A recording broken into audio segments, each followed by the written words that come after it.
ধর্ম হোক যার যার, বড়মা সবার, এই কথাটি শোনেনি এমন বাঙালি খুব কম আছে পশ্চিমবঙ্গে। এই মন্ত্রটি হলো বড়মার মূল মন্ত্র।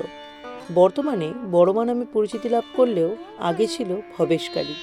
শোনা যায় 94 বছর আগে ভবেশ চক্রবর্তী নামে জুট মিলে কর্মরত এক সমাজসেবী তার বন্ধুদের সাথে নবদ্বীপের রাস উৎসবে গিয়েছিলেন এবং সেখানে গিয়ে রাধাকৃষ্ণের বিশাল প্রতিমা দেখতে পান।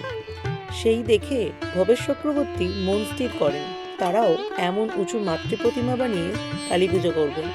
এরপরই নৈহাটি ফিরে এসে 21 ফুট লম্বা কালী প্রতিমা তৈরি করে প্রথমবার পুজো শুরু করেন তারা। আর তারপর থেকেই যার উচ্চতার কারণে পরিচিতি পায় বড়মা নামে। কোজাগরী লক্ষ্মী পুজোর দিনই শুরু হয় কাঠামো পুজো। তারপরই 15 দিনের মধ্যে 21 ফুট কালী প্রতিমা তৈরি হয়।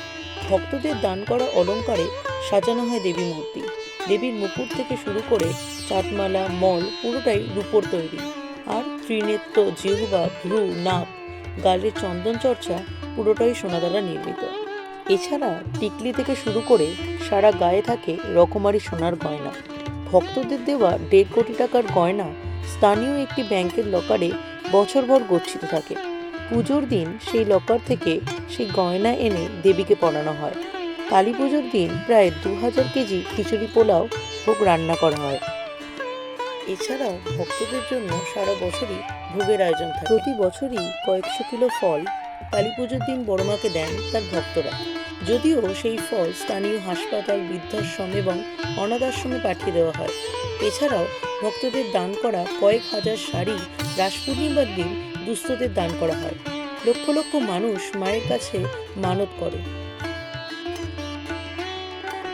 আসলে বড়মা যে কাউকে ফেরান না, সবার মনস্কামনা পূরণ করেন তিনি। তাই আপনি যদি কোনোদিনও না গিয়ে থাকেন তাহলে আপনিও যান আপনার মনস্কামনা নিয়ে।